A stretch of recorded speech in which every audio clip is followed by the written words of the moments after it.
বলবে যেভাবে তোমার রাষ্ট্র ব্যবস্থা চলবে কিভাবে, কোরআন হাদিস বলবে যেভাবে তোমার রাজনীতি চলবে কিভাবে, কোরআন হাদিস বলবে যেভাবে সেভাবেই আমাদের রাজনীতি চলবে।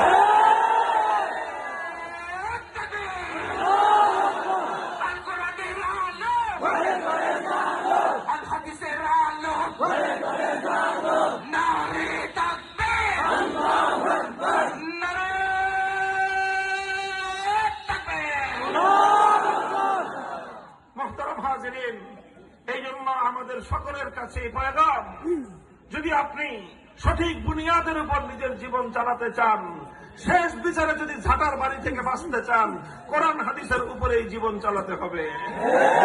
জীবনের সকল কাজের ক্ষেত্রে শুধু জিজ্ঞাসা করবেন যে কোরআন হাদিস যেটা বলে নিজের জীবন চালাতে হবে সে পথে। কথা বলেন ঠিক না বেঠিক?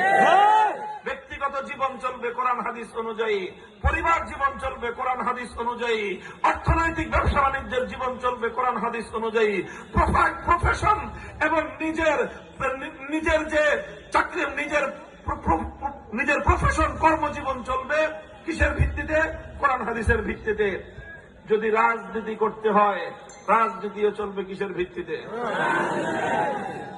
এটা আমাদের কথা, মুসলমানদের বক্তব্য এটাই হবে। মুসলমান রাজনীতি করলে সেই রাজনীতি করবে আল্লাহর কোরআন যে রাজনীতির কথা বলে। অনেকে মনে করে যে কোরআন হাদিস শুধুমাত্র মসজিদের মিলাদ শরীফের কথা বলে। অনেকে মনে করে কোরআন হাদিস শুধুমাত্র মানুষ মারা গেলে মিলাদ শরীফের কথা